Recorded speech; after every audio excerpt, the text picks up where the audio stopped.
commercial fishermen trailers only, with red painted lines and additional signage to read parking by permit only, April 15th to September 15th, 8 a.m. to 5 p.m. Violators subject to ticketing.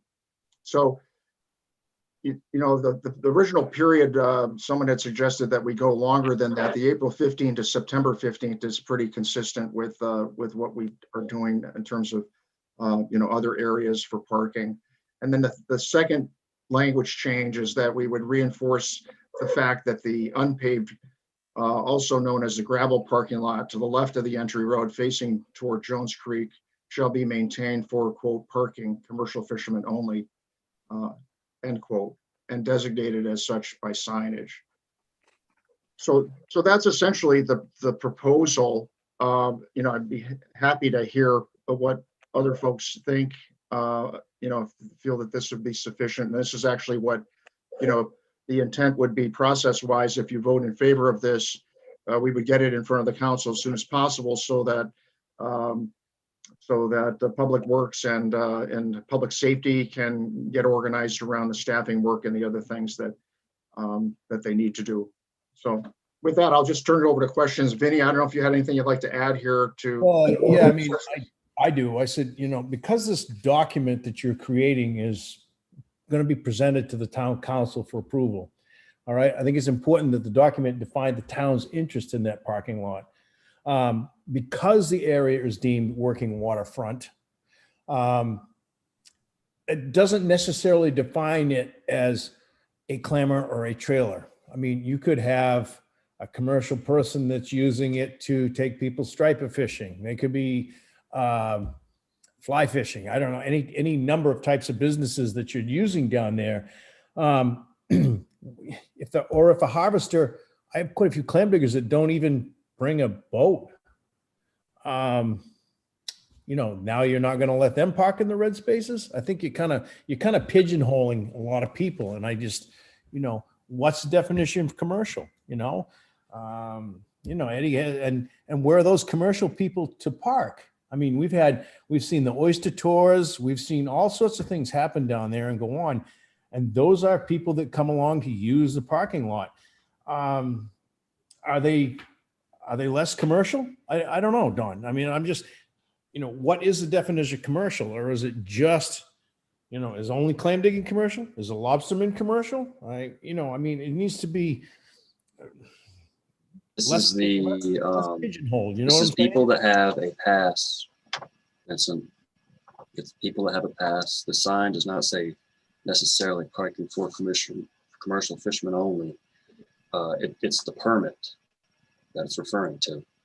I think that Noah's right on this. Tom, help me out here, but I believe that in the past, Vinny, we may not have defined it as a term in an ordinance. However, but the practice has been well established that a commercial, when we use commercial there, it refers to people who have a commercial license. Right, but I mean, on your attachment A, it says on the note, it says in all trailer sections, vehicle parking without a trailer attached should be banned. If you have two lobstermen that come without a trailer and they're nose to nose, that's not the let me just be clear here. That's not the proposal. That was the original proposal. The proposal is the language and the ordinance in the package that is attachment C, the yellow highlighted package. I included the original proposal in deference to Noah Nygren, who really was the guy who kicked this off. So that is not the proper document to refer to. Sorry to correct you. Yeah. Well, I would point out though, the highlighted language, number 2, does say in quotes, commercial fishermen trailers only. So if the intent is to allow vehicles with a commercial fisherman's pass without a trailer to park there, then I think that language should be tightened up a little bit. I'm open to suggestion for that. And this is intended as a proposal that can be amended as appropriate, as you see fit. I mean, Vinny does raise an interesting point. One of our challenges with that lot is that we have a public boat launch. We've accepted for decades, resources from the state and the federal government to improve and provide that facility for public use. If I was asked if someone was running a commercial charter for striper fishing and met their clients there and had a boat on a trailer, I don't know why they wouldn't be considered an acceptable vehicle to park there as well. I appreciate the pass is the easiest way for our parking attendants to determine whether someone is commercial or not, but I think there is some gray area here. There is certainly gray area. I will point out that striper fishing and going on a guide is recreational fishing. You're striper fishing. Well, I'm not looking to mince words point. here. I'm just saying, I want you to appreciate that we've got the public to serve here, as well as those of you that are working out of that location. And so we're trying to strike that balance. And Tom, I just want to add here that in addition to that, the areas that we're talking about actually are clearly, this attachment that I put in there, attachment B, is actually the plan that's filed with the town. The boundary survey, it delineates very clearly the two areas we're talking about are covered by working waterfront covenants. And accordingly, that means that there are permitted uses there that refer primarily to commercial uses. I know that we have also public parking available, and that this is a shared resource like many of our resources and access to the marine areas in town. But these areas are clearly covered by a written document that were part of us getting funding to build the pier. And I think that what we're proposing here doesn't in any way, deny the rights of the public to use that, and hopefully clarifies it for them and also for the commercial fishermen. But I'd be happy to hear from other people as well. Yeah, I'm familiar with that. I negotiated that, so I'm very familiar with the covenant. I'm simply observing that the permit we issue isn't necessarily the defining characteristics of what working waterfront is. So I think that's the most discernible and easiest way for us to determine whether or not it's a commercial vehicle, but there are other cases that may arise. I guess I'm just trying to point that out. Well, I thought that in order to get a sticker, to get a commercial sticker that designates the vehicles that are supposed to be parking where they should be parking, requires proof of a commercial license. You have to present a commercial license to get a permit. It does, but and tell me if I'm wrong, gentlemen, most of the folks that actually have a permit are actively working out of that location, and there's other benefits that accrue from obtaining that permit. I guess that's not to say that someone else couldn't buy one for the occasional use, but it's really unique to those that are working out of that location on a consistent basis, I think. Well, I thought that was really the group we're talking about tonight with these proposed changes. And I appreciate Vinny's question, but he asked the question, didn't really help answer it. So. Well, those are the easiest ones, is to ask the question and not have the answer available. No offense, Vinny, I do it all the time. That approach, Tom, we wouldn't really be doing much business in town, I don't. Yeah, fair enough. So the concern is, a lot of us know, being a commercial harvester, the schedule goes around an hour different every day. So if 4 or 5 or 6 of us want to try to go down July 4th and make a living, we have to have spots available to park. Certainly, I mean, that's what we're all talking about, is having spots available so we can go down there and park our skiff in that trailer and go to work. And isn't that and so, I mean, Tom, you're saying something about the working waterfront or different people. So what do you mean? Like if somebody works a waitress at Vinny's restaurant, they should be able to park there in the red spots too? I mean, we know it's really to try to save, to make people, the clam diggers or lobstermen with a trailer on, to be able to find a place to park in the middle of summer. It's a challenge, but I mean, that's what we're trying to preserve, aren't we? Yeah, I'd like to just mention something about that. I've been listening. My camera's off, but I'm here and I'm listening. And it seems to me fairly clear cut. If you are a striped bass guide if you are the one who owns the boat and you have your guide's license, you get a commercial sticker. If you show up and you're bringing a canoe that's on the top of your truck, you don't need to park in the trailer spot. You park in the trailer spot if you've gotten a commercial sticker and you have a trailer. If you have a commercial sticker and you don't have a trailer, you park in the gravel parking lot. And anyone that has some sort of license, well, if you have a commercial plate on your truck, then that's that. I mean, it just seems pretty clear cut to me. If you're eligible to get a commercial license, you get the sticker and you get the spot. And if you don't have the sticker, you don't have the spot. If that's the intent, then you should say that clearly. If that's the intent, that permit parking only is the way to solve that. So I was under the impression that's what the sign said. These parking spots are for commercial permit trailer parking. They may. It's been a couple of years since I read the actual language, Liam. You probably know better than I. And we're just talking about the 15 spaces, right? In that second row And the gravel lot. and the Yep. gravel lot.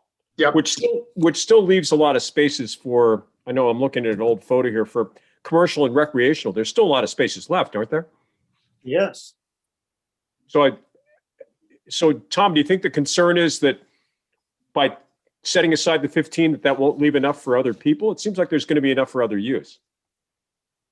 No, that's not necessarily my concern. I just want, if we're going to change the ordinance, I want to be clear to meet the stated need. So Okay. Steve and his staff and Randy are able to actually enforce the ordinance. So say what you mean, Got it. I guess is my point here. Okay. So we reviewed this, we discussed the proposed language, with Steve. We didn't discuss it with Randy, but, reviewed it with Vinny, walked the parking lot with Vinny, walked the parking lot with Mike Shaw this morning. I mean, so if you have, Tom, I'd say you're probably the best wordsmith of anybody. If you have alternative language that improves on that, I think that everyone would be all ears, and we just make sure that that's going to say exactly what we mean.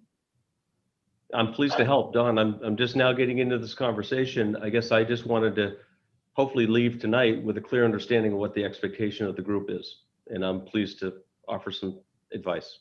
So at this point, Mike, I'm really sorry that we kind of let off without you, but we had asked that you lead the meeting as sort of the chair, first among equals in terms of the chair. So I'd like to turn the meeting back over to you at this point and, gladly step back. Thank you.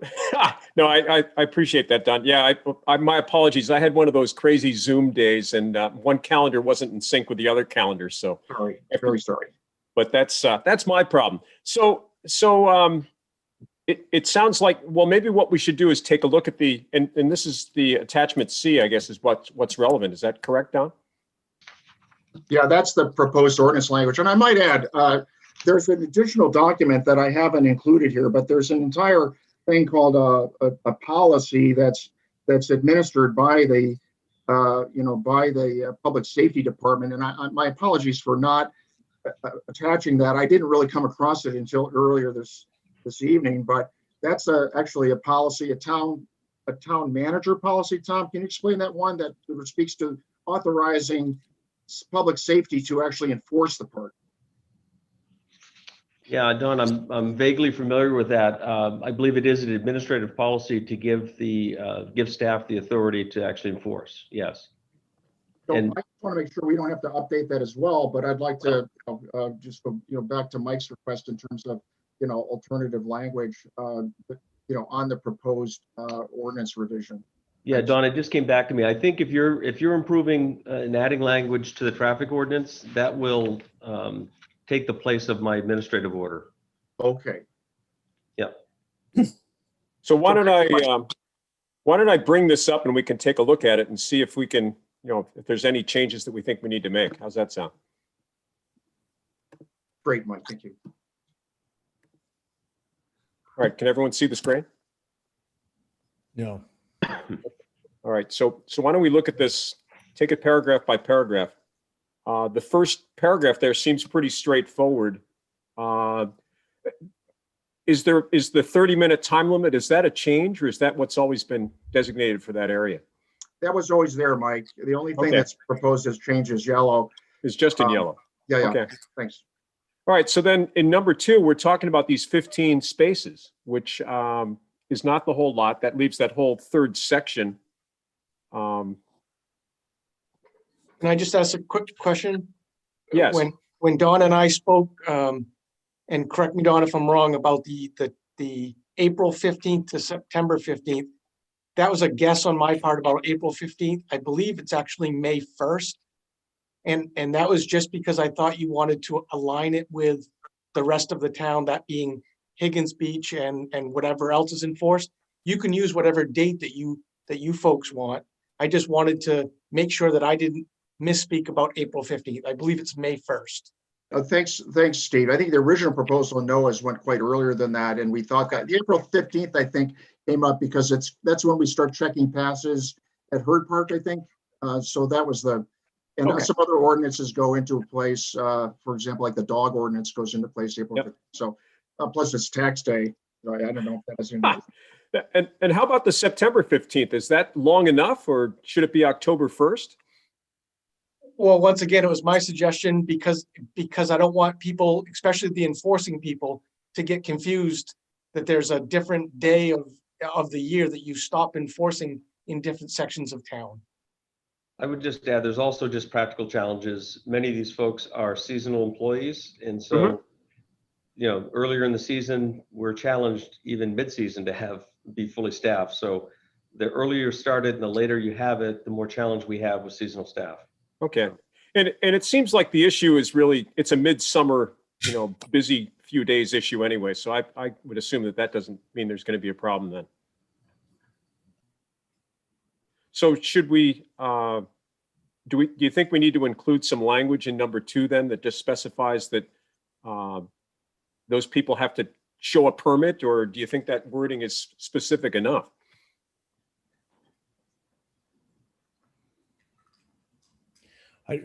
For me, you've got double parking spaces, and if there are 10 boats and 10 trailers there at low tide, and there is open spaces and 2 commercial guys want to put their trucks nose to nose there, I don't see that being the issue. I don't think you guys are fighting with the commercial people. I think you're just, I don't know, I mean, and what's a commercial? I don't think you've defined that yet. Are charters commercial? Are, I don't know. There's a lot of ways to get a permit to run and do different things down there. And there's a lot of people vying for the waterfront and the use of the waterfront.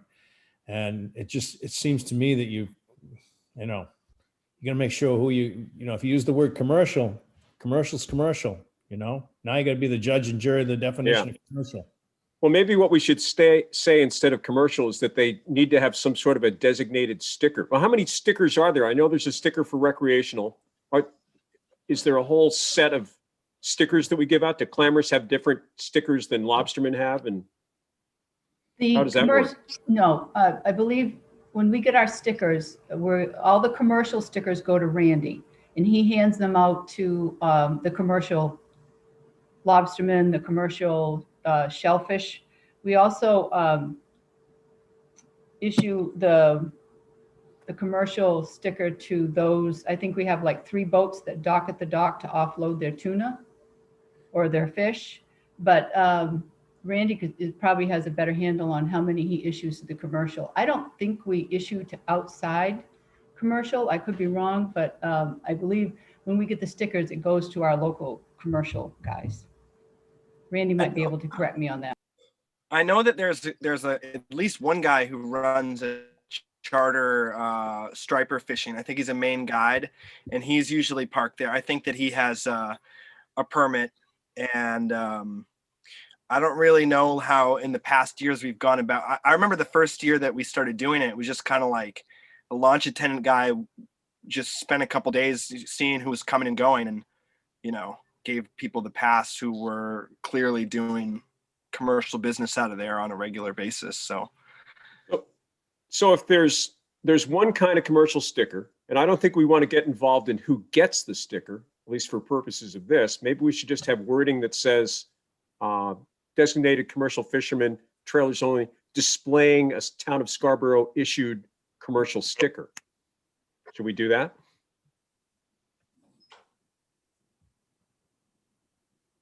Do we need to make a motion to amend something like this, or how do we do this? Any more discussion on this before we even think about that? What do you guys think about that idea? Vinny, it seems like that might take care of your concern about who thinks they're commercial and who doesn't. Well, I mean, there's a lot of, I mean, you know, the striper guy or whatever, he's just as commercial as anybody else. I mean, Yeah, Well, then the solution is, he gets a sticker. yeah, the solution is he gets a sticker, he pays for it. I don't think anyone's disagreeing with that. I'm totally agree. He's Okay. clearly a commercial fisherman. Ultimately, the discretion's up to Randy and the police department, correct? Well, that's where I just want to be clear with Vinny that if you veer outside of what the ordinance reads, then you're asking the officer to have some sort of discretion. That being a new reserve officer, if there's a truck in there and it doesn't have a sticker, then ticket it. Then we can't take the ticket back saying, well, he didn't need a ticket that day because it was raining or something like that. So I think we should go with what Mike is saying and be very specific that if it has the commercial sticker, then you don't ticket it. And obviously it's up to him if he wants to issue a warning or something, if he thinks it's appropriate. We don't need to spell that out. That's in his discretion. Yes. So can I just, maybe I shouldn't, but what's the definition of a commercial fisherman? Is that striper, that person that's catching a stripe, is he selling his fish for consumption? Because if you No, look at it, he's taking people out on a tour. Okay. He's taking people runs a to pay him to bring them the fish. okay, so you're talking about the guide. Correct.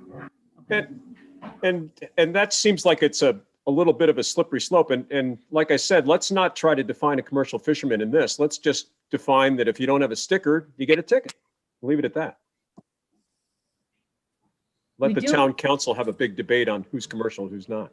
So we do issue boat launch stickers, just so, you know, to resident or non-resident. So they're going to use that area as well. Well, there's a separate area that's designated for recreational and commercial that's it's in the farther row beyond that. And I think the signs spell that out, don't they? Yeah. There's an entire row for boats and trailers only that are yellow painted, and then there's the red painted lines. Mike, could you try it one more time on the wording there? I know Tony, you know, is really helpful with this as well in terms of helping us get it correct. Tom's here as well. Can you take another pass at that? Yeah, okay. To the right of the entry road facing toward the pier shall be designated as commercial fishermen trailers only, with vehicles displaying a town of Scarborough issued commercial sticker. We can just work that in somewhere in that sentence, wherever it makes sense. If it was a Word document, I'd just do it right here, but it's a PDF, so I can't do it. I guess maybe this is just a me problem, or maybe I'm just confused, but I sort of thought that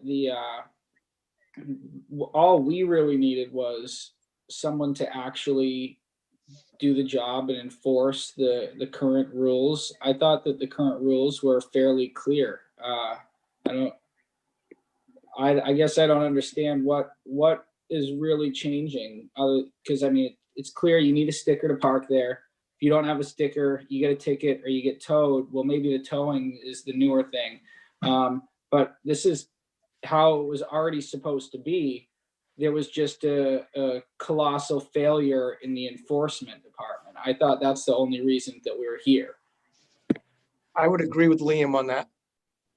Well, the way it looks like the ordinance doesn't really spell it out. Maybe it said so on the sign, but it looks like it didn't say so in the ordinance that it's illegal to park there. Yeah, that's correct. I would recommend that we do put this in the ordinance for clarity and enforcement purposes. Again, heretofore, since we've, for a couple of seasons now, they've been working under my administrative order. So frankly, this has been overdue.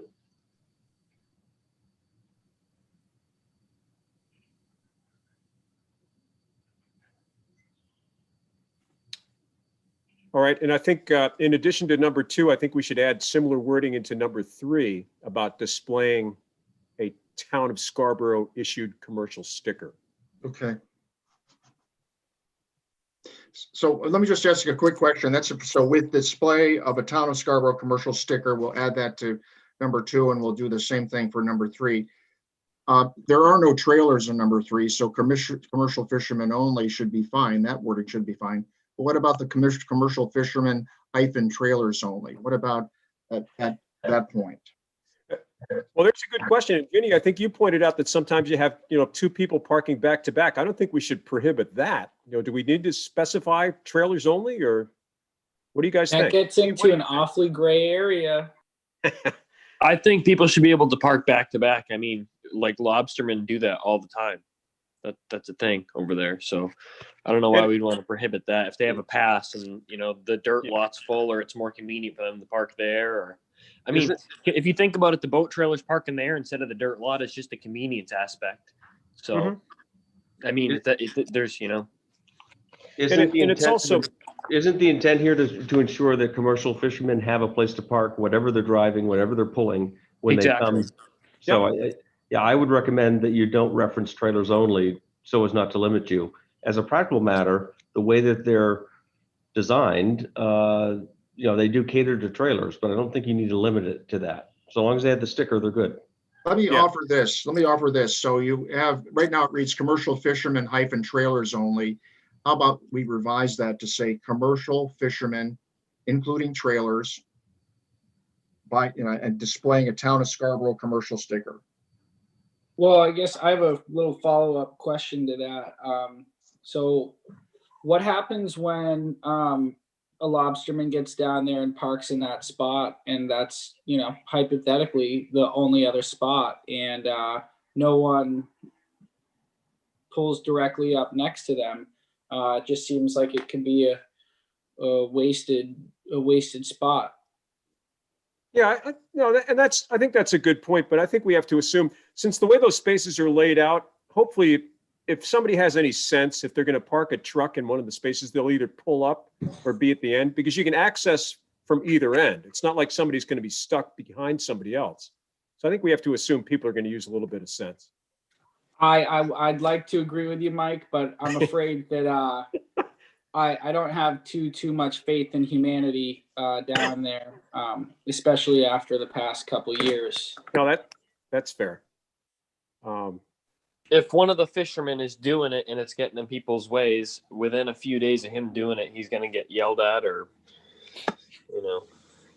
I don't foresee any huge problems with that. If there's like habitual people causing problems, I think that, they'll be taken care of. Yeah, and also, we're talking about the wording of the ordinance. Trying to explain that in a sign, I think, would be very difficult also.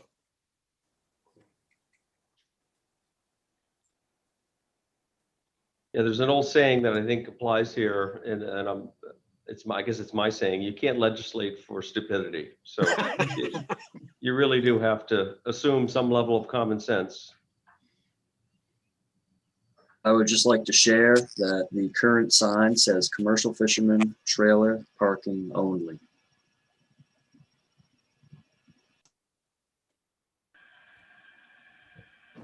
Why couldn't the sign just simply read parking by permit only?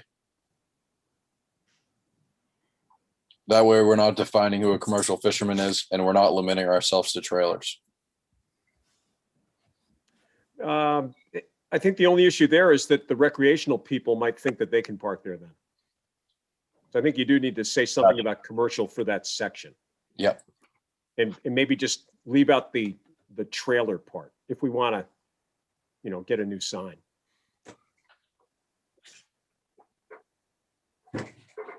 Does it matter can I just ask a clarifying question on the gravel lot? Does it matter to you to keep trailers out of there, or it does? So I don't want to confuse things, Mike, but when you get to 3, I think maybe you ought to be clear in that regard. That we don't want trailers there. If you don't want trailers there. And Noah, you guys think that's an issue? I saw you nodding your head. Having trailers in there? I think that if you parked a trailer in there, it just is really inconvenient. I think the only time anyone would want to do that is if the whole parking lot was totally full and they could maybe figure out a way to like unhitch their trailer and put it next to their vehicle or something like that. Because otherwise there's not really any way that you could put a trailer there without blocking the right of way, the lane in the middle. But I don't know. What do you guys think? Yeah, because it's not lined, I'd recommend you don't, because the parking will be haphazard and terribly inefficient, right? I mean, Yeah, that Will's absolutely right. The issue we've had is that people love to park there and walk to the beach. Yeah, so the issue is the commercial sticker as much as anything, it seems. And I know, Tom, you can hold your ears, but I think we should maybe leave it up to the common sense of people that that they don't park trailers there, because you can tell when you pull in if it's going to work or not. You know, let's assume the commercial people are going to act like professionals. this is one area where you can legislate for stupidity. Be the first time. Be the first time ever. I have a question. Go ahead. So initially we're trying to create 15 parking spots for trailers. And now we've butched this all up into 15 parking spots for trailers, maybe trucks, maybe all trailers, maybe all trucks. I'm kind of confused on where we're going with this.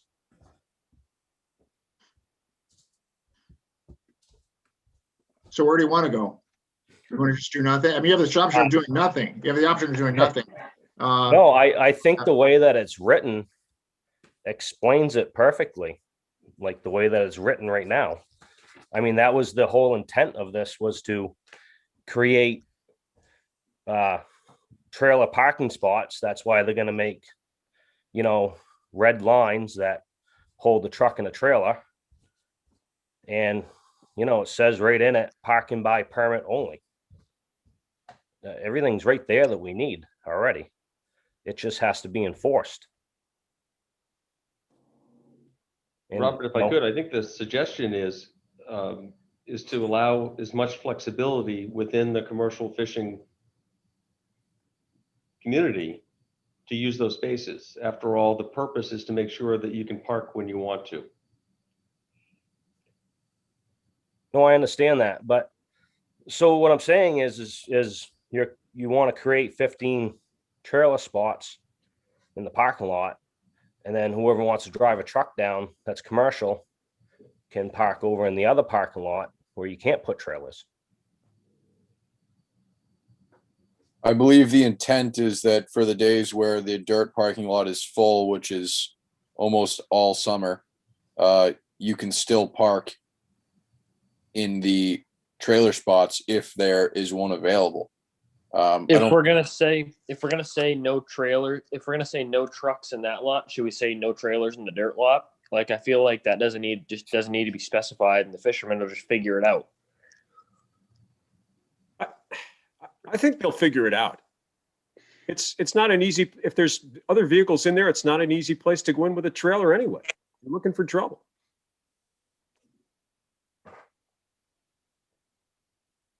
Yeah, so just to give you other background, this was socialized with the head of the ordinance committee, Jean Marie Caterina. She read through it. She's got a pretty good common sense view of stuff. I mean, she'll be in the position of, voting on this, one of the counselors. So, I mean, we want to defer to what you think you guys need to make this work. We have the enforcement people here. So we're not, I and the council are not married to this by any means. We really wanted to defer to the committees, to the folks who actually, do the work down there and use the spaces. So, it's, it's entirely up to you how you'd like that to read to go forward. But it will need, it would need a vote from the committees to do that. And part of the reason I've been rushing around trying to socialize this material is because it's, it's April and it's right around the corner. The enforcement date is this week.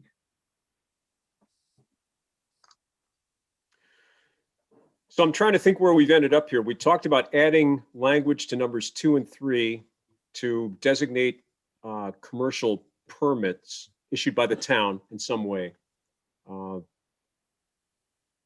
So Do we want to put that to a motion? And I'm sorry, go ahead, Don. go ahead, Mike. I was going to say, do we want to put that to a motion then and put that to a vote? Yeah, I'll just tell you what I have, and Tony, you can double check me here, but the last version I had was commercial fishermen trailers only, with red painted lines, so that's going to designate the parking spaces. The only thing that they suggested you add is that the parking sticker, but parking by permit only, I think it was Matt Hassler made the point that's in there already. Is that adequate for committees and also the enforcement staff and, you know, and others to go with that, or you want to put in additional sticker language in 2? Mike Slavin did wordsmith that a little different, and I think we need to go with that. Yeah, because I like the idea of mentioning a town issued commercial sticker. Fine. I think we should include that. Okay. So that recreational people like myself don't get confused saying, well, I've got a permit, I should be able to park there. So how do we put in parentheses, parking by permit, town of Scarborough sticker? Town of Scarborough commercial sticker. Okay. Okay, can I take a shot? I've been working on it. Thanks, Yes. Thank you. Save us. Absolutely. Save us, Tony. Absolutely. I just sent an email to Tom and Don with the verbiage. So I may have been, I've been trying to listen, but it says in number 2, the 15 double parking spaces in the second row to the right of the entry road facing toward the pier shall be designated as commercial fishermen. And I included including trailers and struck out only, and then underlined with vehicle displaying a town of Scarborough commercial sticker. And then the rest of it stayed the same. Tony, why don't you share your screen and we'll take a look at that. And can I make a motion or does someone have to do it? I don't have it on this computer. It's on another one. Sorry. And then, sorry. And then on this, in the second paragraph, number 3, I mean, I added in where it says parking commercial fishermen only in trailers not allowed, and then the stickers. Put that, I believe you wanted the same thing with the stickers. Yes. Similar wording in number 3 for the commercial Yeah. stickers. Yes. I just need to straighten that one out. I didn't quite get it that way. Yeah, and the ordinance language can be wordier, right? Okay, so it's not, we're Yeah. not trying to put all this on a sign, so. Could we put in parking by commercial I would permit say- only? Well, they have to display a commercial sticker anyways. Maybe the sign, I'm not sure, but. Well, just saying where it's in parentheses where it says parking by permit only. Could we put in parking by commercial permit only? We can add that in there, yeah. Might be easier to do that. Shouldn't it be 8 p.m., 8 a.m. to 8 p.m.? I mean, if you go down there July 4th for evening tide, you might not be getting down there till, I mean, couldn't it be later on the PM end? But I think we're back to that issue of when people are there to do the enforcement, though. They may just be there. Oh, for the yeah, okay, whole day. understood. Yeah. So I think we should probably leave that. Okay. So I'd also like to mention that in number 3, you probably shouldn't put no parking allowed or no trailers allowed, because I think the lobstermen sometimes use their own trailers, like even equipment trailers to haul down traps and stuff like that, and sometimes they leave them unhitched in that lot. We might not want to limit them in that way, but I don't know. yeah, What do you I guys think we should leave that trailer designation out of that third one and let Okay. common sense kind of prevail. So Tony, can I make a motion as the chairman, or does someone else have to make a motion? No, you can make a motion. All right, I'll make a motion that we recommend changing the wording per Tony, what you just discussed. Do we have a second for that? I'll give you that one. All right, Vinny seconds. And okay, any more discussion? All right, well, let's put it Can to a we vote. hear it really quick? Sorry. Yeah. Can we just hear it one more time before we vote on it? Sure, I'm just sending it out again. Okay. So I've added verbiage to number 2 that states, I'll pick it up from commercial fishermen, fishermen, including trailers, with vehicle displaying a town of Scarborough commercial sticker. And then we've added, and it stays the same, and then parking by commercial permit only.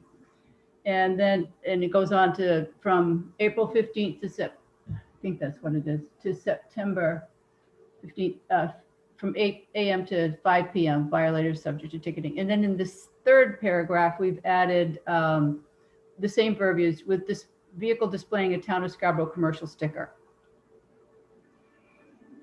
Okay. And any more discussion? How do we do a vote here? We've got 2 committees. You can just take a group vote. Hold on, Tony. So you're saying that it's all going to be the same, the signage will be also transferred over to the dirt lot. It's going to be 8 a.m. to 5 p.m. as well with the appropriate signage. Well, that's not what's in that's not what was presented. Yeah, that's not in the ordinance now. It's only in section 2. Right, but don't we want to make section 3 enforceable as well?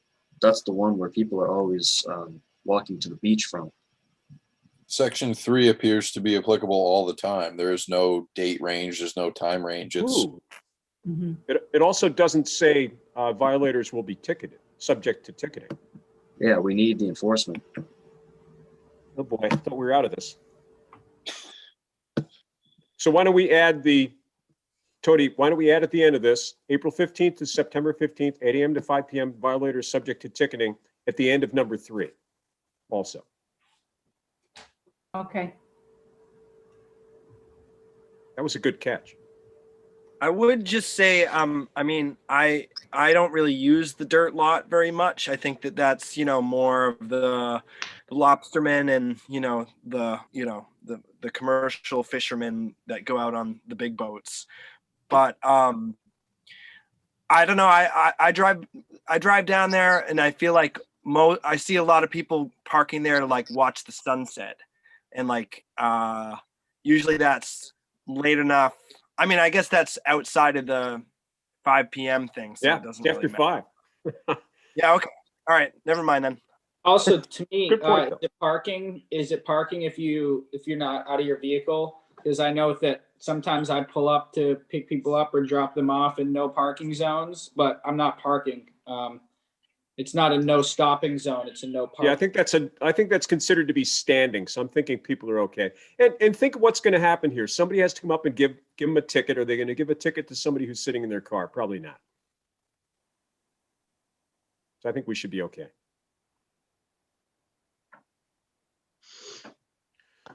So Tony, can we do this as a voice vote?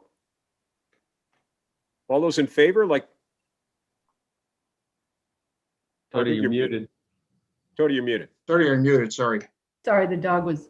Can you stop sharing your screen? Certainly. Okay. So there's a little hand on the bottom of your screen. Just raise it if you're in favor. Oh. Okay. 1, 2, 3. I don't know what that Wait, I is. don't see That's the hand. 5. Where's the Or hand? just raise your hand. Use the hand on the end of my arm. Okay. And those who are against. Will, were you against? I think so- you tried to vote twice, but he's I think muted. you did too. He took it away. Nope. I believe it was unanimous. Excellent. Okay. So Tony, I'd just like to add, we'll get this in front of the council as soon as we can. So thanks, everybody, for all the work here. And, and Tom and Tony, and, been a lot of people involved all along, and some from the beginning, some here late in the game, but thanks to everybody. It's really your work that's going forward. So we'll do our best to get it favorable to your thing. Council, you're in a unanimous vote. Moving this forward will count for a lot. Thank you.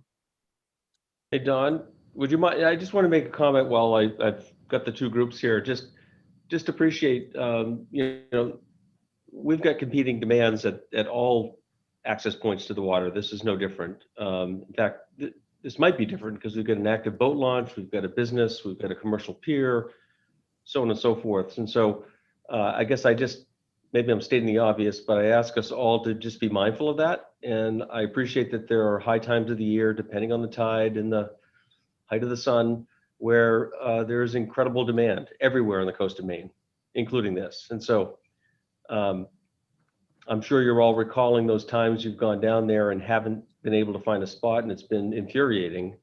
But hopefully those are far and few between.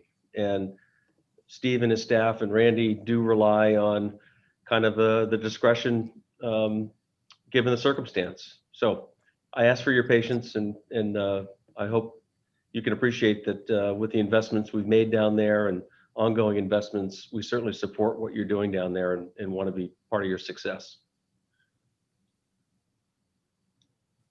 Absolutely. Know all about investment.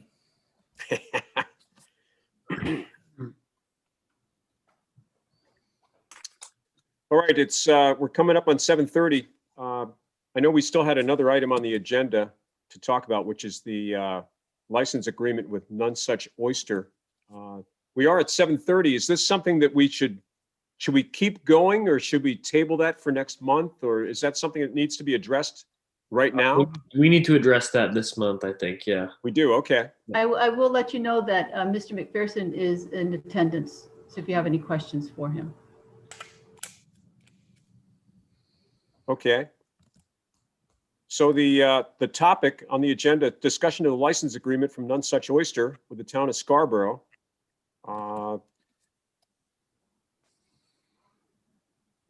Do we have did everyone get a chance to read this? It seems to me like it's a bit of a little bit of a rubber stamping almost, that it's something that's been going on for years. And I know the only question I was going to have from the commercial people, have there been any issues or any reasons that we think we need to change things from the way they've been going successfully for years? Or do we think this is something that's been working pretty well by itself? Someone want to comment on that?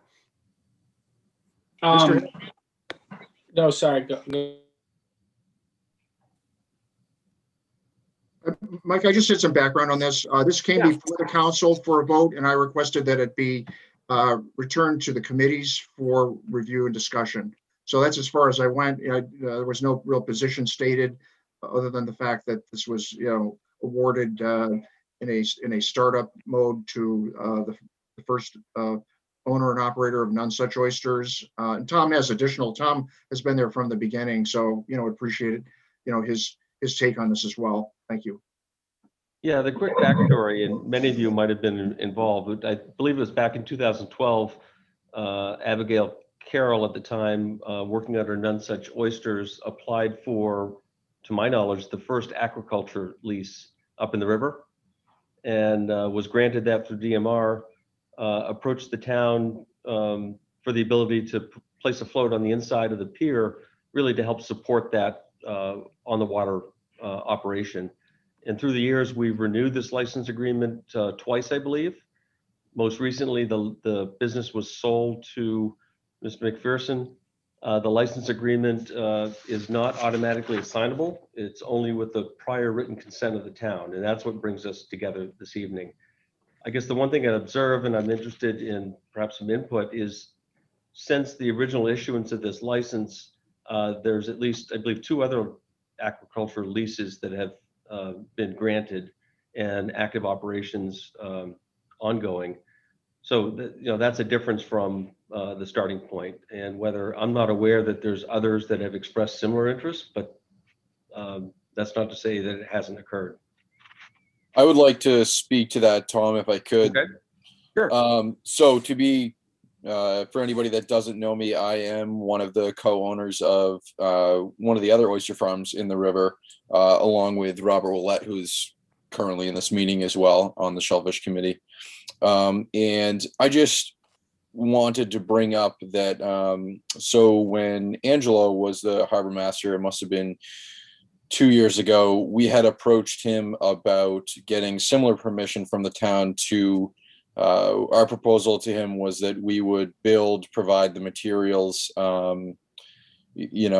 financially fund it, to get a similar dock situation. And we were told that there was no way, we could do it. And that during that discussion, it was my understanding, which I've read through this lease agreement and I can't find anything that confirms this, but it was my understanding that the Shellfish Committee had access to half of that dock. But like I said, I can't find any sort of documents showing that. But I will say we did try to seek similar permission and it was immediately shot down. Thanks, Matt. I wasn't aware of that, so I'm not sure why Angelo said that. I guess from my perspective, I think the town would be open to hearing that really from those that are using that pier. So if I can interrupt for a second, I remember I was reading through some of those old lease agreements between the town and Abigail, and in one of the agreements, subsection, I think it was number 6, was just taken out of the agreement. And that was where the None Such Oyster had a responsibility to the town of Scarborough Shellfish Committee to take care of the town's soft shell clam seed in their upwellers. It was a whole section about how the None Such Oyster would assume no liability should that soft shell clam stuff disappear, blah, blah, blah. And I'm not really sure how that got taken out of the ordinance or out of the agreement in the first place. But I know that but in the documents, that was the only difference between her different lease agreements, was that one of them, she was supposed to help the clan committee. And then the next one, the whole section was just gone. Yeah, I'm afraid I can't shed any light on why that's so, Nate. I just want to confirm on what Matt Hassler said. Me and him did approach Angelo, and we had about an hour-long discussion with him about doing a similar setup, and he, absolutely said no. And matter of fact, I do believe that he also told us that he led on to saying that this dock that was down there with Abigail, once she was done, there was going to be no dock there, period, because he didn't like it there. Right. Unfortunately, this is going to turn into this is he said, she said, which I'm not trying to do. But we even went as far as drawing up plans for the dock and relocating or shifting their dock to accommodate another one in the corner where the pier was. And I'm surprised to hear that it wasn't brought to the town. But I was told that the next step would be to go to the harbor committee. But we were told that there was no sense in even pursuing this. So Matt, you're talking about maybe adding an additional floating dock? Well, this was a couple years ago. I'm not still proposing this. I'm just, Tom had brought up that they're getting back to the original lease. They were the only oyster farm in the river. There are now 3. And so when this was granted, it wasn't really, there was no other interest in it. There are now 2 other farms. So I was mainly answering that. But yes, at the time we were proposing to add a dock, and we were told no. Okay, because I would think that we could certainly consider, if you wanted to request adding a dock, we could certainly consider that. I don't know why we wouldn't want to consider it. But it seems like maybe we should be treating that as a separate topic. Yeah, I would agree. Okay. Folks, can I throw my 2 cents in there? Certainly. as we're, right now, we have no agreement with None Such Oysters. Okay, would it be possible to build a larger float to be shared by all the aquaculture growers? That way we're not favoring one over the other. It I would think that probably would be- be possible. I think that would be a really good thing. And going back to it, that whole pier being a working waterfront pier, there's no lobstermen that are using that float as their storage facility, and there's no lobstermen that are really using that dock as their processing facility. In I'm gonna, my opinion, Mhm. why can't we build a larger dock? The aquaculture growers will share the cost of that and have equal assets to it. So speaking for myself, I would be very interested in that. Unfortunately, I haven't even had a chance to introduce myself to Mr. McPherson. This is the first we're meeting, unfortunately. But I know that I would like to believe that the three farms in the river would be very interested in cooperating to do something like that. And I'm not at all looking to take away their use of this dock whatsoever, but I am saying that, there has been additional interest, and we would definitely be interested in seeing what could be done to accommodate that. Okay, I'm gonna share my screen again and share something to make sure we're all talking about the same thing. You guys see my screen? Yep. Yeah. So we're talking about this floating thing right here? That's correct. That's it. Yep. So theoretically, having something larger that goes off in this, I don't know if you can see my cursor, off in this direction. Yeah. Is it a little bit bigger than that currently? I believe it has been added on to over the years. It's not too much bigger than that. Adding on to the right-hand side was exactly what we were proposing. The reason it kind of got told no was that at the time, Abigail was using that portion of the dock to tie up a boat. So it seemed like we would be taking away from that area, which is probably true. Currently, the boats are oriented so that side of the dock is available, but we just have not, brought this issue back up. Okay.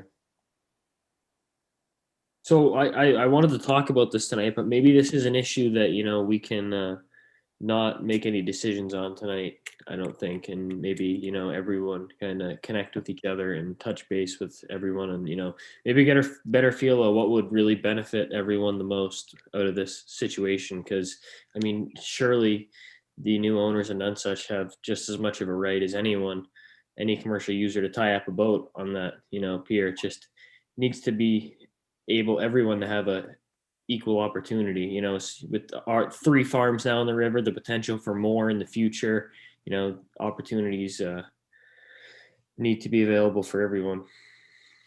I would think that maybe before it gets revisited, someone contacts all 3 of the companies and lets them know through some like formal letter or something. If they have interest in it, they can submit an application or a letter expressing their interest, and then the Coastal Harbors Committee or the Town Council can decide, just like they do with anything else with the applications. But just as long as everyone gets their application in, then I would think that would be okay to decide one person. And I would like, I don't know, Tom, if you don't have any interest in this or looking into this or time, but I am interested into why that, section of their agreement got terminated in one of the renewals.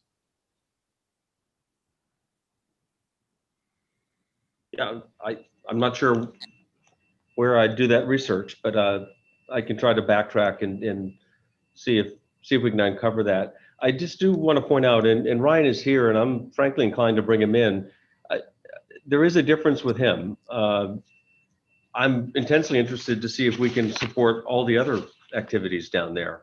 That's not my concern whatsoever, but in this case, he's the successor to the business, and he does have somewhat of a legal foothold subject to the consent of council. So I'm just not sure if there's an urgent business need that needs to be attended to. Well, I'd hate for us to take months, and it will probably take us months to sort out how to potentially accommodate the needs of others and have him wait in the meantime. So would you be okay if I brought him in just to understand how urgent the need is? I think that makes sense, because that was really going to be my question. Do we really need to do something now? Is there a business reason that we have to do that, or can we wait and put this off for a while? I think that does make sense, Tom. So Ryan is just permitted in. Ryan? How's it going? Good. Nice to meet everybody. Yeah, so I think the one concern is it's currently permitted under the state as a wet storage facility. So that is an ongoing business concern that we would love to keep going with the town. Overall, we are very open to making that accessible for everybody. I think that would be a win-win for everybody involved in the aquaculture down there. So I think if we can get that into a working session to how we're going to evolve that going forward, I'm very open and would want to be involved with that. And there are current concerns for the business, for the way it's performing today. So by current concerns, then it's really important to you that it seems like maybe what we should consider is, if we approve your lease, renewal of your lease, and then maybe we come up with separate leases for the additional people who want to be involved in this, and maybe go from there. Seem like that would make sense to you? That seems appropriate. Mike, I think that's workable. Randy, I don't know if you had some resources in mind in terms of building float infrastructure, but frankly, I'd prefer having granting license agreements similar to this in legal concept, but having the license holder provide for their needs themselves to bring their own float in and own that and maintain that. I really don't want the town to get in that business if we can help it. I don't know if we want to be in the float building business. I would say no to that. Okay. But we do have currently floats that make up the commercial pier. Mhm. These floats are basically aging out. Okay, they're getting old. They're going to need a lot of repair soon, or Mhm. replacement. If we replaced one of these sections every year or two, it would surely be a lot less money to the town, the taxpayers, and to the fishermen if we did it that way as a gradual replacement.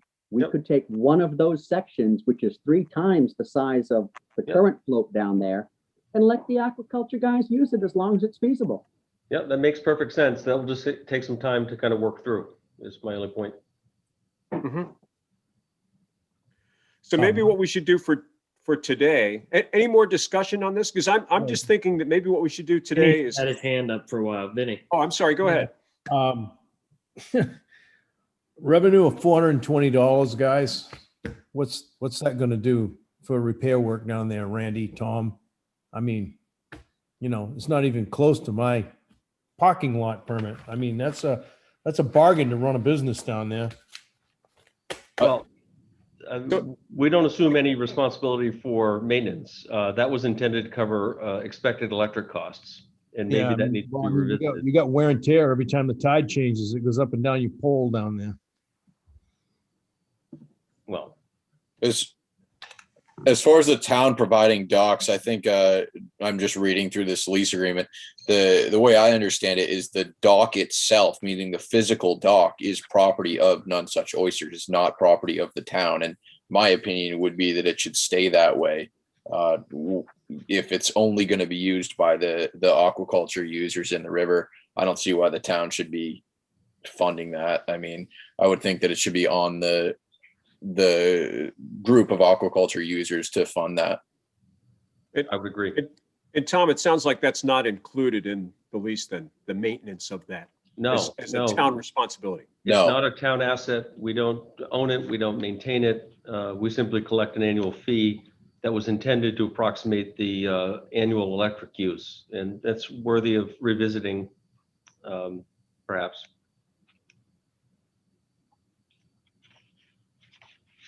Yeah, I'd have to agree with Vinny just on, maintenance costs of the pier. If it's just covering electricity, I mean, it seems like it should be a little there should be a little something going back into that peer reserve fund. I mean, we did create it for the reason of fixing and maintaining the infrastructure down there, and it doesn't really seem like anybody but Vinny is contributing to it. So I can kind of see his frustration. I feel like we should be getting some sort of parking revenue or boat launch revenue. You know, obviously anybody who's using the pier infrastructure should be participating and contributing to that fund. I mean, the fishermen contribute. It's not much, but it, you know, it is something. And the more we could get, I think the better it would be in the long run. Yeah. And Travis, I think that's spot on because it's a shared resource and everyone should be kind of doing their part. Kind of my 2 cents on this particular lease, though, is that it's been there for quite a while. I think we should look at the issue of raising additional sources of revenue as a separate issue, because I know we talked about charging for parking, which I think would be the easiest way for us to kind of float all boats by raising some revenue. So I think we should look at that as a separate issue. Yeah, I agree. I'm just kind of referencing it in terms of this specific, you know, application. I mean, especially considering if you're going to start having other commercial operations operating off the pier, you know what I mean? That aren't subject to like the 24-hour rule of storing your stuff on the pier and all that kind of stuff. That's a lot of extra privilege. And I feel like, you know, when you get what you pay for. And we don't pay a lot, but we're not supposed to store our stuff there for very long.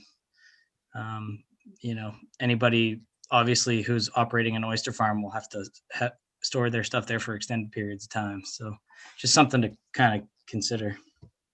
I would think that for the purpose of tonight's meeting, we need to do some sort of vote to give permission for None Such to continue using this dock. And then we need to revisit the use of the dock, revisit the fees. I mean, yeah, $420 seems ridiculously low, especially if there are multiple businesses using it. But I don't think tonight's the night to really nail all that stuff down. If it's of any help, very purposely, this is a license agreement, not lease. A license agreement can be revoked really at the pleasure of the landlord. And so I'm not suggesting we do that, but the beauty of that mechanism is that we can undo it very quickly. So if there's a better alternative that materializes that's agreeable to the current license holder, I think we can probably convert that over when that's better understood by all parties. So with that being said, it seems to me it would make sense to continue this agreement until we can come up with a better solution so that they can have continued use of the dock. But do we put a date on? Do we put a date of expiration on the approval at this time, or is this like a year-long thing? Everything the same? Yeah, Travis, you don't need to. There are terms, but we can revoke it at our convenience whenever we want to. Okay, I understand. I'm just curious, like when we would have that discussion if we approve it right now, in a year when it comes up again, or why don't we add it to new business for next month, and it will give the three farms a chance to discuss this. The other option is, Travis, your point's well taken. How quickly can you work through this? Is to perhaps provide a shorter term just to make sure that this issue will force us all to work through it and have that discussion. Yeah, can you just do like a conditional renewal? And then it gets revisited and you give it the okay, or you change it?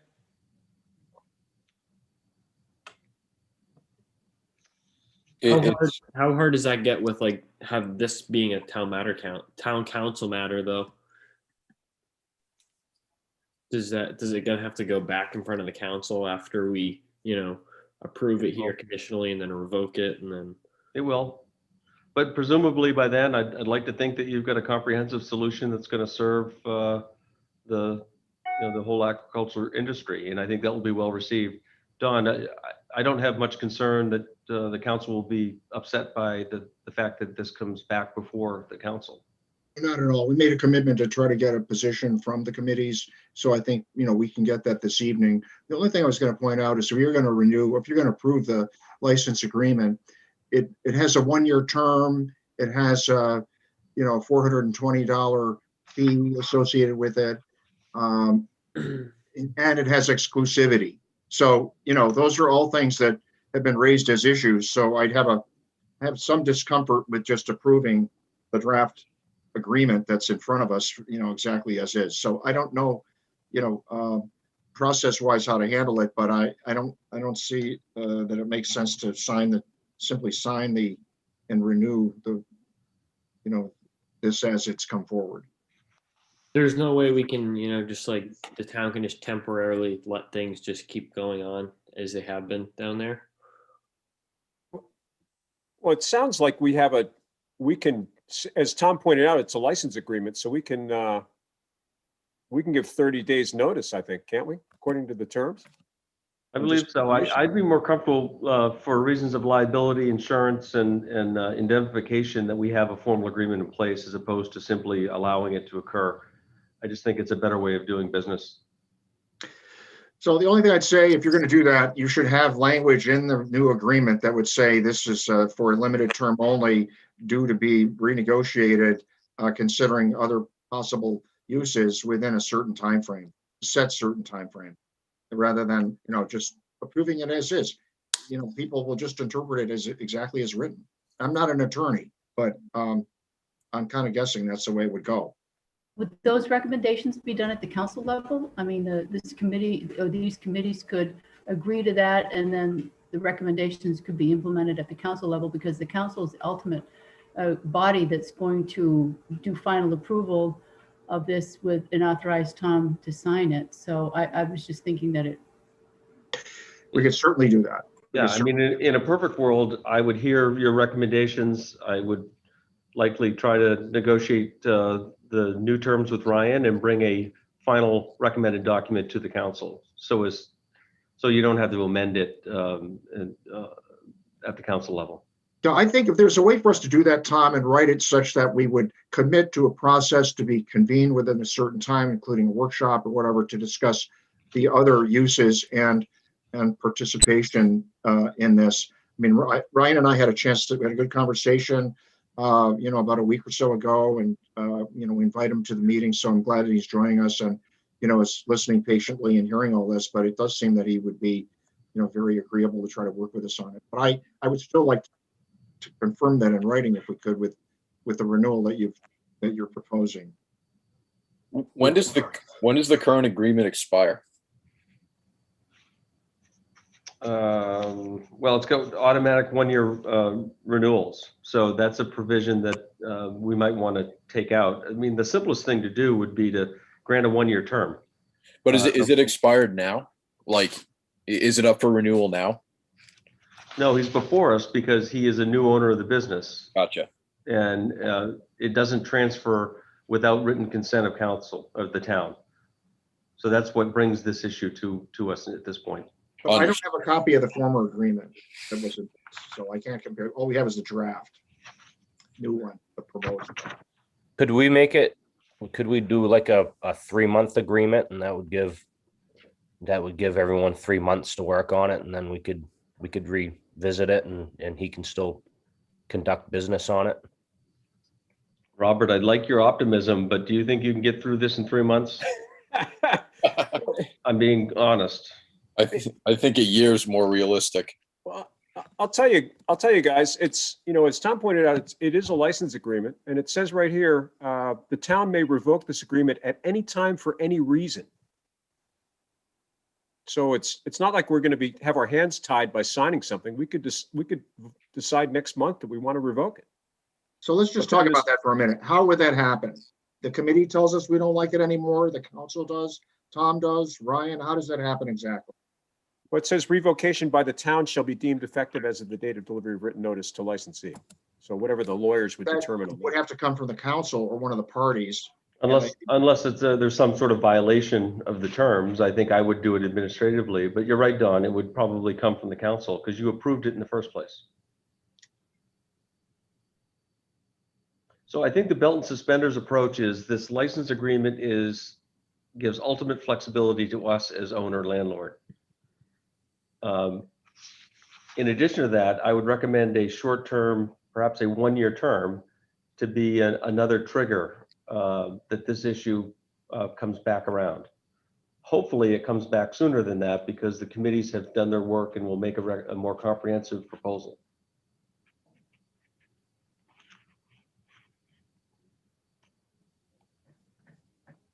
I'd be in favor of that. It's hard working down there on the water, and I wouldn't want to see them lose their space that they're. Yeah. Yeah, I would support that suggestion as well.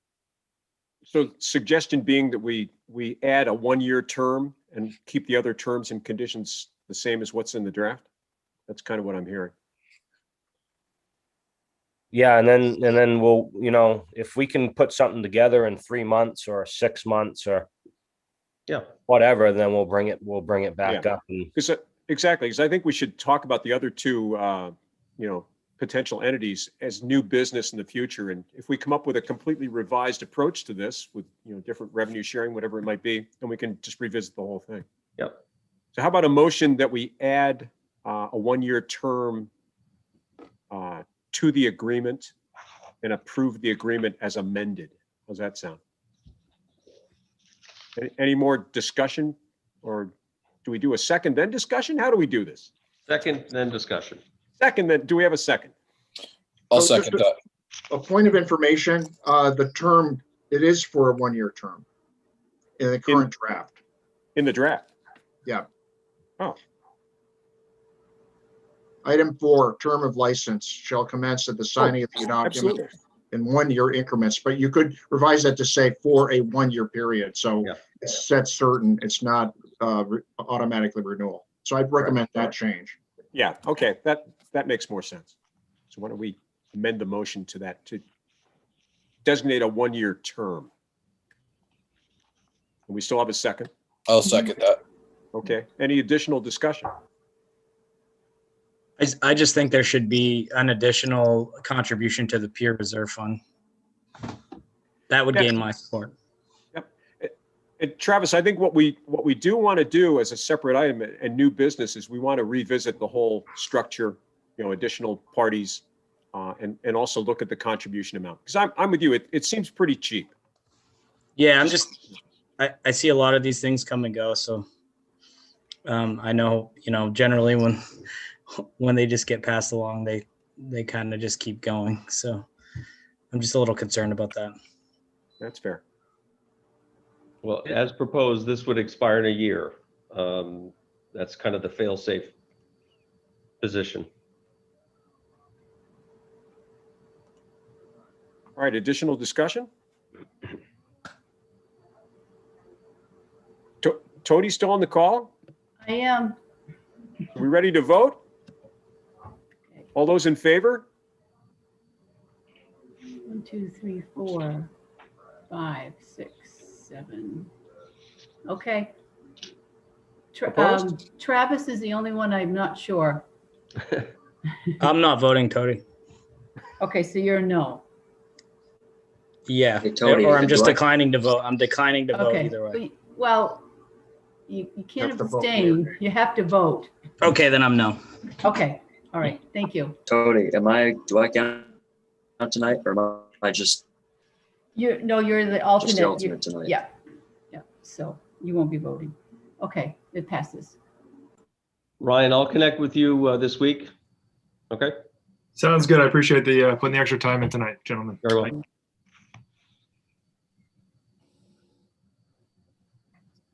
All right, back to our agenda. I don't see any additional new business. So I think we need to set our next agenda. I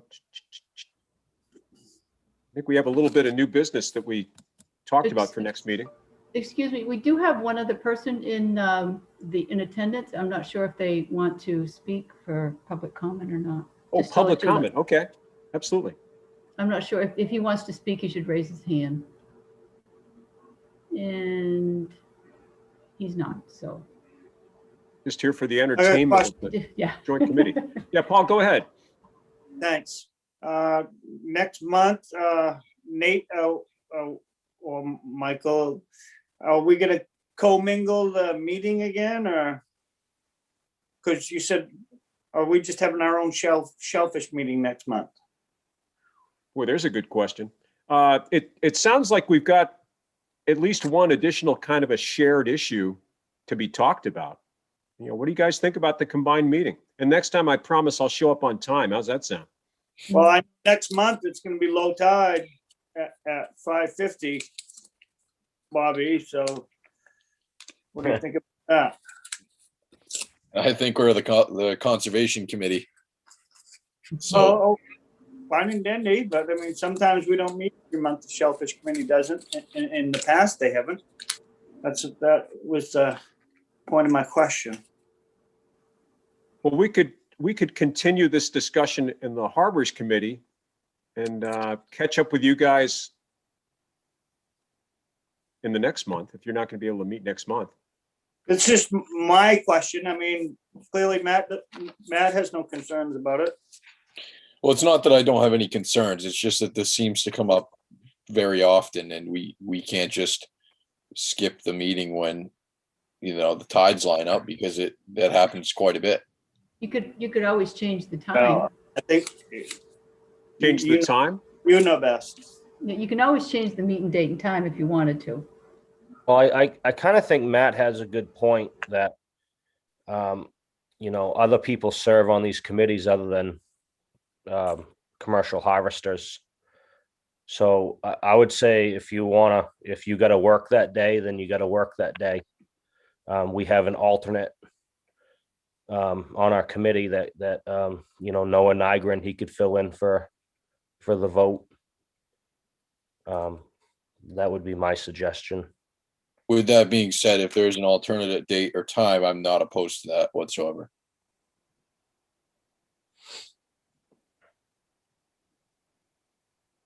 And you just got to make sure you have a quorum. Yeah, I don't know what's going to be on the agenda next month for Shellfish. Really, I don't think too much. There you go.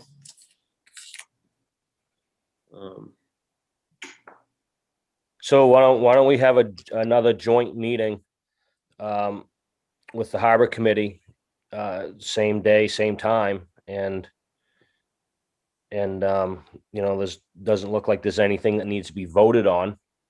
We can just have the discussions, and you know, we can vote on things the next month if there's something needs to be voted on. You want to do May or June? You want to skip May or go into June or next month? We skip a month, everything starts dragging down the road. Next thing you know, it'll be September. So I think we should try to have a meeting next month. What do you guys think? I know the Coastal Waters had, I think their organizational meeting had decided it was going to be every other month. Is that right, Liam? You know, I clearly I don't know because I recall when this got talked about, it was the first Zoom meeting, my first official meeting on the Harbors Committee. And if I remember correctly, I personally was interested in having a meeting every month, but it got decided, we decided to do it every other month. We've had a meeting every month since then, which caused a bit of confusion for me. When I heard we had a meeting every other month, I made a point to get those dates and get them all off from my courses. And then since then, we've had a meeting on every month possible. So I'm interested in having a meeting every month, but regardless of the schedule, I would just like to have it be fairly set in stone so I can plan accordingly.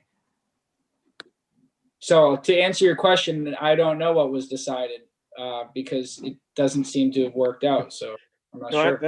That's a fair comment, Liam. I think our point was if we had something pressing to discuss, we'd want to meet every month. And we had the parking thing that was kind of pressing, and now it seems like we've got the oyster thing.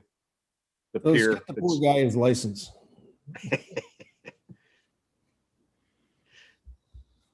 You have a standing time for the committee, right? I mean, this is Tuesdays, first Tuesday, second Tuesday of the month at 5:30 and 6:30, right? So, yep. You know, yeah, we should. And Liam, maybe you should assume that we're going to have a meeting every month because it's just working out that way. Yeah, that's what it's looking like, Mike. Thank you. No, it, you know, until we're not. Tough to say. So did we decide, are we going to try to do a joint meeting then? Is that what we've decided we're going to do? And whoever can make it can make it? That would be what I would suggest, just so that we can keep moving forward. And Okay. Do we need to have a motion and vote on that, or do we just do it? You've made it publicly known that that's what you're going to do. Okay. And it will be noticed on the calendar as well. But just remember, you have to have a quorum for each committee in order to take a vote on anything. Okay? That's fair. That makes All right. sense. I think Tom's going to jump in. I was just gonna say, it sounds like this is really gonna be a workshop item. You're gonna probably take a couple of swings at this issue. So more than likely you won't have anything to vote on right away. I think it's terrific if these two groups can find a way to work on a common topic. It's going to move it through quicker. It's great input from all parties. So I applaud the effort. Okay. Yeah, you're right. It probably will be a workshop. I can see that. And if there's anybody that doesn't want to show up, being vice chair or Nate Orff can do it too. I mean, we can certainly, accept a letter or you can just come to talk to us. We can bring your opinion to the meeting if you can't make it also. Let's make this work. I Absolutely. think the tag team worked pretty well tonight. We had 3 or 4 people taking turns, so that was nicely done. Thank you. Now I'm just curious. So going forward, when it's time for like the Shellfish license numbers, will the Harbor Committee get to weigh in on that information as well? I think this is just a temporary thing that we're going to do until we work through this. The discussion on the pier and the parking lot. Once that's done, I mean, we should part our separate ways and do our own committee things. That makes sense. We've got we should deal, if we need to deal with shared issues, we should do that as a shared group. But yeah, we don't want to get involved in the stuff that goes on in the other groups. I think that's fair. Yeah, this isn't a formal merger. This is just collaboration on topics that are in common. Yeah. Yep. And maybe we'll actually be able to have a meeting in person at some point. Who knows? Mike, are you willing to chair that workshop just so everyone that expectation is known? Yes, I will chair that. And like I said, I'll make sure that it's on my calendar. So I'm there to chair. Would the powers that be interested in maybe trying to arrange a meeting for anyone that felt comfortable in real life or IRL? Because I think it's probably getting to that time. School's in session, people are getting vaccinated, and the beautiful public safety building certainly seems large enough to accommodate our group. Yeah. I think that's a great idea. Tom, is there any kind of a policy thing happening, or are we all winging it on this? We've been meeting in person very sparingly. The most we've done so far is kind of a hybrid approach, kind of half remote, half in person. I would just observe today we had maybe the highest case count we've had all year, 571. Yeah. So this is not abated. I know this is not convenient, but there's certainly a way to help support you through a hybrid approach. I guess to answer the question, other committees have not been meeting in person yet. Maybe we should just wait. This is actually a lot more convenient for me. It's a lot, it's you don't have to drive to the town hall. I mean, you could have hypothetically, have a pair of headphones with the microphone and be out there digging if it was during low tide and be attending the meeting. Well, I think we're going to see the hybrid approach. I think is going to become I hate to use the term, the new normal going forward. And I think in a lot of cases. So there you go, Paul. You'll be digging that night with headphones in, talking to us.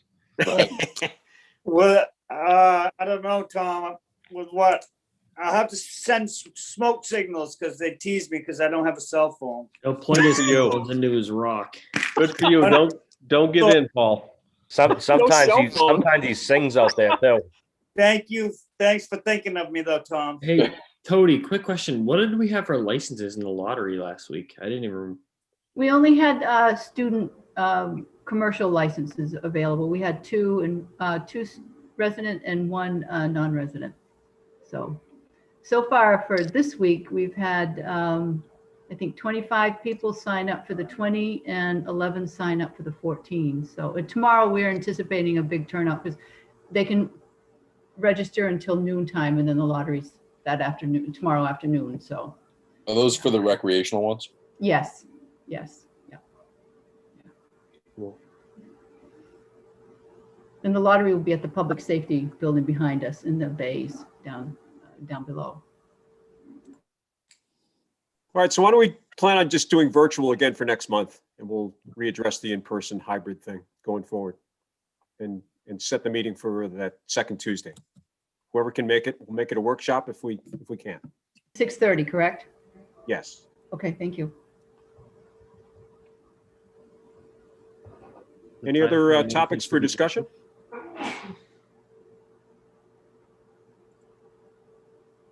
All right, I think we're ready. Motion to adjourn. Someone want to make a motion? Motion to adjourn. Here we go. There's Vinny. Second? I'll second it. All right. Raise your hands. All I'm those sure in favor. everybody's in favor. That's unanimous. There we go. There's our unanimous vote. Knew we could do it. Okay, thank you, guys. Thank you. Hey, guys. Thanks very much. Thank Great you. meeting. Thank you. Thank you, guys. Thanks, Tony, Don. You're welcome. Randy, Good night, Mike. Jim Bob. Bye-bye. What about me?